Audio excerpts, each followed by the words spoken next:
Lecture du livre du Deutéronome. Moïse prononça ces paroles devant tout Israël. Maintenant que j'ai 120 ans, je ne peux plus être votre chef. Le Seigneur m'a dit, ce Jourdain, tu ne le passeras pas. C'est le Seigneur votre Dieu qui passera devant vous. Il anéantira les nations que vous rencontrerez et vous donnera leur territoire. Et c'est Josué qui passera le Jourdain à votre tête, comme l'a dit le Seigneur. Le Seigneur traitera les nations comme il a traité les rois des Amorites. Séhon et Og et leur pays, tous ceux qu'il a exterminés. Le Seigneur vous les livrera, et vous les traiterez exactement comme je vous l'ai ordonné.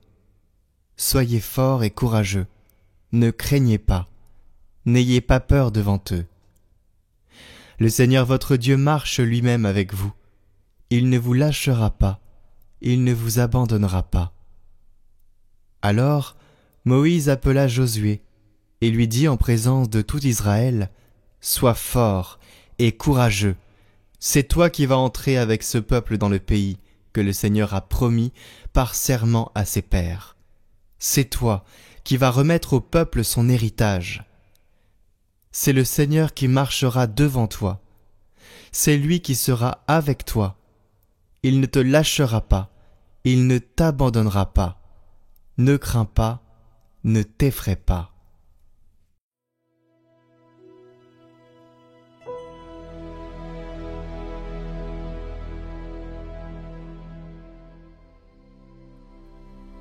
Le lot du Seigneur, c'est son peuple. C'est le nom du Seigneur que j'invoque. À notre Dieu, reportez la grandeur. Il est le rocher, son œuvre est parfaite. Tous ses chemins ne sont que justice. Rappelle-toi les jours de jadis, pénètre le cours des âges. Interroge ton Père, il t'instruira. Les anciens te le diront. Quand le Très-Haut dota les nations, quand il sépara les fils d'Adam, il fixa les frontières des peuples, d'après le nombre des fils de Dieu. Mais le lot du Seigneur, ce fut son peuple, Jacob, sa part d'héritage. Le Seigneur seul l'a conduit, pas de Dieu étranger auprès de lui.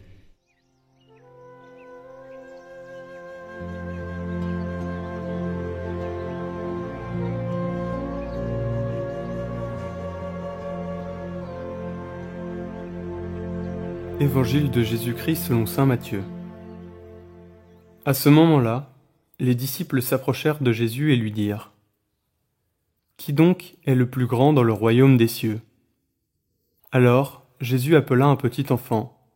Il le plaça au milieu d'eux et il déclara : « Amen, je vous le dis, si vous ne changez pas pour devenir comme les enfants, vous n'entrerez pas dans le royaume des cieux.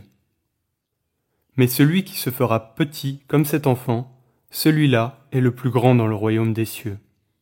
Et celui qui accueille un enfant comme celui-ci en mon nom, il m'accueille moi. Gardez-vous de mépriser un seul de ces petits, car je vous le dis, leurs anges dans les cieux voient sans cesse la face de mon Père qui est aux cieux. Quel est votre avis ?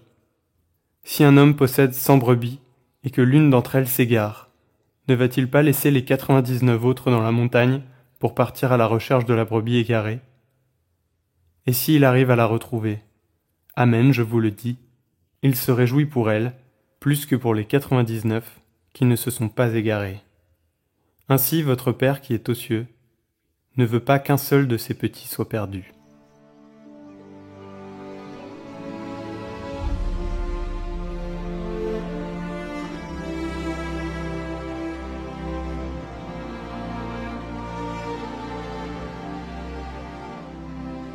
Comprenons d'abord la scène de la première lecture. Moïse, après 40 ans de marche au désert, se tient devant un peuple qui s'apprête à entrer en terre promise.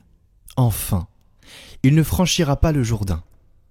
Mais il sait que sa mission n'est pas seulement d'avoir conduit Israël physiquement, il doit laisser un héritage qui guidera le peuple bien après sa disparition. C'est pourquoi il rappelle devant tous que c'est Dieu lui-même qui marchera avec eux, et qu'il a désigné Josué pour continuer l'œuvre. Cette transmission n'est pas un simple acte administratif. Elle est aussi, bien sûr, très spirituel. Comme un père qui confie à ses enfants non seulement des biens, mais un cap et une mémoire, Moïse enracine Israël dans l'histoire du salut. Et l'histoire des peuples, à chaque époque, confirme que Dieu suscite toujours des figures providentielles pour éclairer la route. Quand cette voie d'autorité manque, les sociétés errent. Quand elle est là, elles savent avancer. Et c'est aujourd'hui aussi important dans nos familles de prendre ce biais de la transmission. S'il n'y a pas de transmission, il n'y a pas d'histoire qui suive. Jésus, dans l'Évangile ensuite, semble changer complètement de sujet. Et pourtant, il est en cette continuité. Lui aussi prépare ses disciples à la mission. Et il renverse leurs critères. Le plus grand dans le royaume n'est pas celui qui prend la première place, mais celui qui se fait petit comme un enfant. Pourquoi ? Parce que l'enfant vit dans une dépendance confiante. Saint Vincent de Paul le décrit avec justesse. Dieu prend une joie indicible, avoir une âme qui lui rapporte tout, ses actions, ses joies, ses épreuves, comme un enfant qui court vers son père pour lui montrer ce qu'il a reçu ou ce qu'il a fait. C'est ainsi que Dieu augmente la grâce dans une âme, et que le disciple reçoit une véritable force, capable de surmonter les épreuves présentes et futures, et donc l'humilité, là, de l'enfant, de se reconnaître enfant, n'est pas une faiblesse, mais une autorité spirituelle qui attire la puissance de Dieu dans notre vie. Et Jésus pousse encore plus loin. Comme un berger qui quitte les 99 brebis pour chercher celle qui s'est perdue, il montre que la mission ne se mesure pas à la masse que l'on conduit, aux chiffres. Quel succès d'avoir tant de baptêmes, d'avoir tant de... Non, mais à la capacité de s'abaisser pour rejoindre l'unique, qui est en danger. Moïse a laissé à Josué une route et une promesse. Jésus laisse à ses disciples un regard et un cœur. Cette double leçon traverse les siècles et vient nous rejoindre aujourd'hui. Il faut accueillir l'héritage reçu. L'accueillir, c'est-à-dire l'implémenter dans sa vie, et ne pas juste écouter passivement et passer à autre chose. Vivre la dépendance confiante de l'enfant face à son père, face à Dieu, et prendre soin des plus fragiles. Ce n'est pas une phrase bateau, ce n'est pas un slogan d'une grosse association ou une ONG, c'est une vérité qu'il faut implémenter dans sa vie. C'est ainsi que l'histoire des peuples et la vie de chacun trouve un sens, parce qu'elles s'inscrivent dans la marche de celui qui, hier comme aujourd'hui, va devant nous et ne nous abandonnera jamais. Le chemin, la vérité et la vie. Gardons les yeux fixés sur lui dans tous nos combats. Prendre soin des plus fragiles, je le redis ici, c'est l'essence même de l'Évangile. On peut prier, on peut faire tout ce qu'on veut dans la foi et dans l'enseignement de l'Église si on n'aime pas, c'est-à-dire si on ne prend pas soin de ceux qui sont autour de nous, des plus fragiles, si on ne s'arrête pas pour faire demi-tour lorsque l'on a un petit pincement au cœur parce que on aurait pu peut-être faire ça et on ne l'a pas fait. Et si c'est encore possible, prendre la décision de faire demi-tour, prendre soin des plus fragiles, c'est comme ça que la joie de l'Évangile se manifeste dans notre vie. C'est comme ça que l'on réussit à se débloquer le cœur pour accéder aux grâces spirituelles et divines. Sans cela, on est dans un désert spirituel avec nous-mêmes. On est dans la consommation et pas dans la confiance dépendante de Dieu.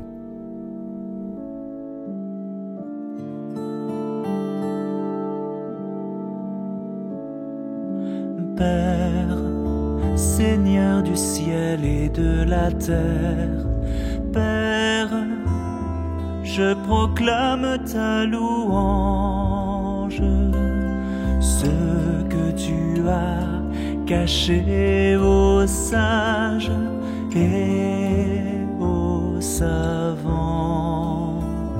Père, tu l'as révélé au tout petit selon ton plaisir. Père, Seigneur du ciel et de la terre, Père, je proclame ta louange. Oui, bienheureux les yeux qui voient ce que vous voyez.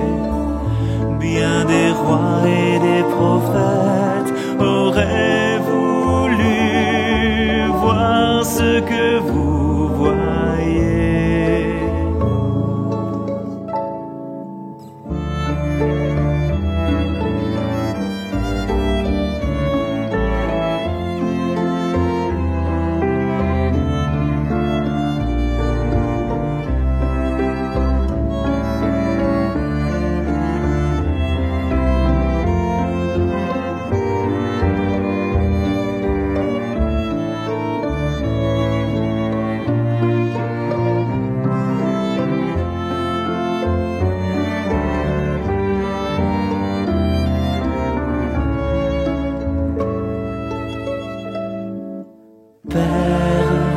Seigneur du ciel et de la terre, Père, je proclame ta louange. Venez à moi, vous qui ployez sous le fardeau, et je vous soulagerai, car je suis doux et humble de cœur. Père, Seigneur du ciel et de la terre, Père, Seigneur du ciel et de la terre, Père.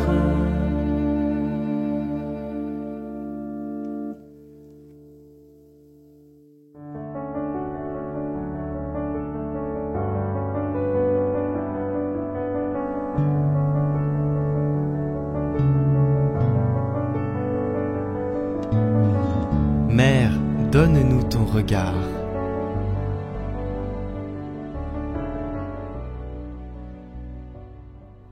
Au nom du Père, du Fils et du Saint-Esprit. Amen. 7e jour. La communion. Marie nous est présentée au Cénacle alors qu'elle préside dans l'amour à la prière pleine d'espérance des apôtres et des disciples. Marie est là, dans les débuts missionnaires de l'Église, comme elle le fut dans les débuts de l'activité missionnaire de son Fils. Il nous est bon de penser que Marie, la mère de Jésus, appartient à cette communauté de disciples fidèles qui écoutent avec docilité la parole des apôtres. La communion exige la rencontre, dans une entière fidélité à la parole de Dieu. Tout le mystère de Marie est un mystère de communion entre le ciel et la terre, Dieu et l'homme, la contemplation et le service. La fidélité de Marie rend possible la communion, vécue comme un mode concret de fidélité.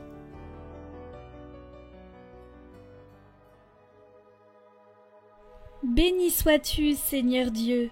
La Vierge, comblée de grâce, a été pure disponibilité à ta parole. Par son intercession, donne-nous d'entrer davantage en communion avec toi et nos frères, par ton Fils qui vit en toi. Père, dans la communion de l'Esprit Saint, un seul Dieu pour les siècles des siècles.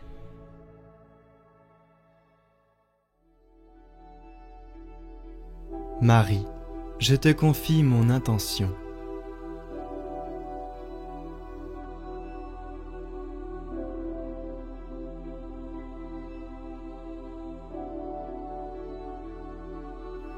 Je te confie aussi la prière de mes frères et sœurs qui te prient à mes côtés avec cette neuvaine. je te confie leurs intentions. Que la charité, l'espérance et la foi emplissent leur cœur et leur vie.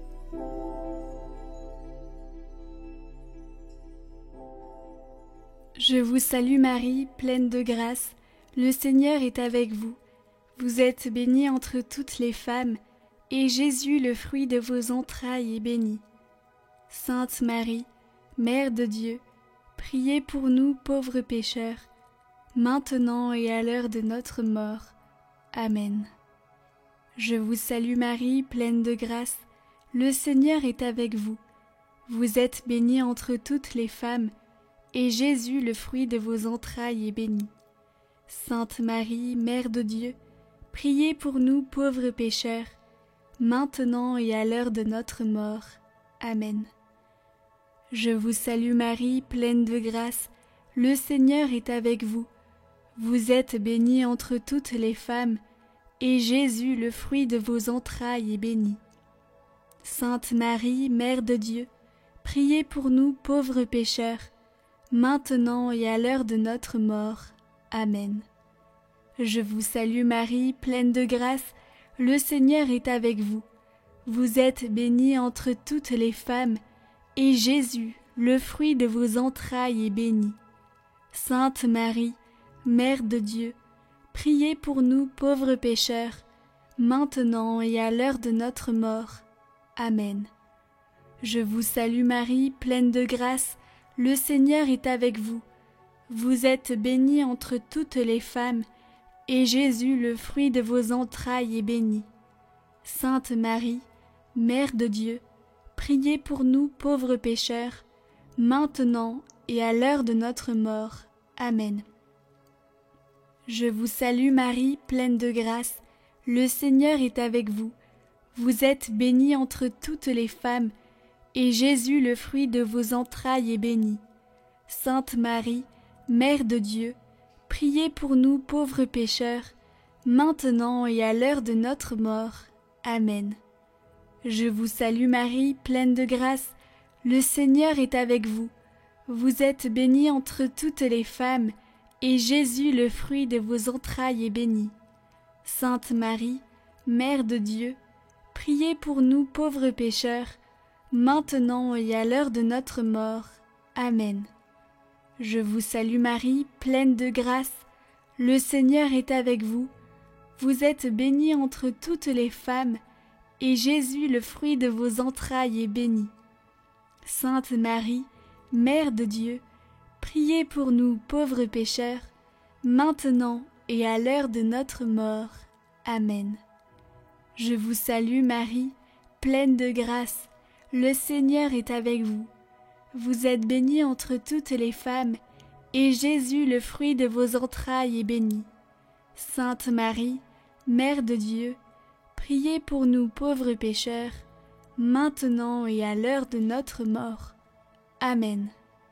Je vous salue Marie, pleine de grâce, le Seigneur est avec vous. Vous êtes bénie entre toutes les femmes, et Jésus, le fruit de vos entrailles, est béni. Sainte Marie, Mère de Dieu, priez pour nous pauvres pécheurs, maintenant et à l'heure de notre mort. Amen. Gloire au Père et au Fils et au Saint-Esprit, comme il était au commencement, maintenant et pour les siècles des siècles. Amen.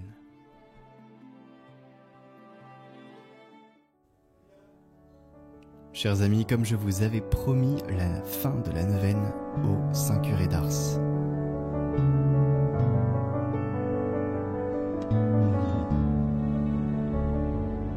Au nom du Père, du Fils et du Saint-Esprit.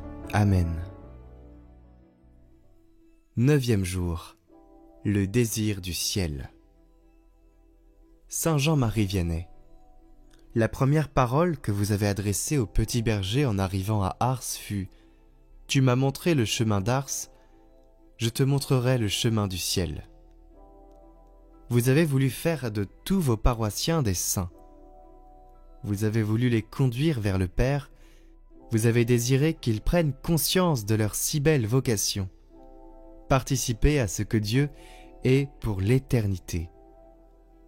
Saint curé d'Ars, faites grandir en moi le désir du ciel. Que le désir de sainteté m'habite afin d'être toujours plus transparent à l'amour de Dieu. Que le désir de la vie bienheureuse nourrisse mon espérance et soit un témoignage pour ceux qui m'entourent. Que je sache toujours plus m'ouvrir à cette grâce de la sanctification et œuvrer à sa fécondité, en moi et autour de moi, que je prenne résolument et courageusement l'engagement d'une vie chrétienne authentique. Saint Jean-Marie Vianney, nous nous réunissons aujourd'hui en communion de cœur pour vous demander votre intercession. Dans ce monde qui se déchristianise et où le péché règne, vous qui aviez le don de voir le cœur des personnes, nous vous demandons d'ouvrir les cœurs des responsables de l'Église pour que leur mission porte du fruit et qu'ils ne se perdent pas, permettant de nouvelles et nombreuses vocations afin de répondre aux besoins évangéliques de la mission dans les pays qui manquent de prêtres et où l'obscurantisme s'appesantit. Nous nous engageons à, pour ceux qui le peuvent, nous rendre à l'adoration dans les jours qui viennent pour déposer cette demande devant la présence réelle. Nous nous engageons aussi à communier à cette intention pour ceux qui le peuvent. Nous vous déposons aussi les demandes de chacun priant cette neuvaine. Intercédez pour chacun de nous. Guérissez, consolez et accompagnez. Saint curé d'Ars, nous avons confiance en votre intercession.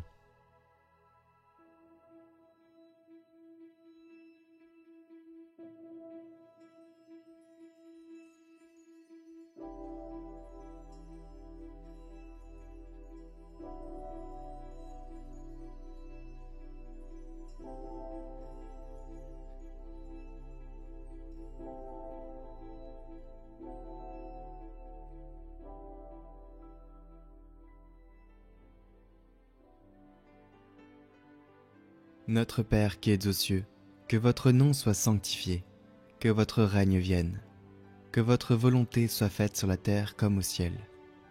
Donnez-nous aujourd'hui notre pain de ce jour. Pardonnez-nous nos offenses, comme nous pardonnons aussi à ceux qui nous ont offensés. Et ne nous laissez pas entrer en tentation, mais délivrez-nous du mal. Amen. Je vous salue Marie, pleine de grâce. Le Seigneur est avec vous. Vous êtes bénie entre toutes les femmes, et Jésus, le fruit de vos entrailles, est béni. Sainte Marie, Mère de Dieu, priez pour nous, pauvres pécheurs, maintenant et à l'heure de notre mort. Amen. Gloire au Père et au Fils et au Saint-Esprit, comme il était au commencement, maintenant et pour les siècles des siècles. Amen.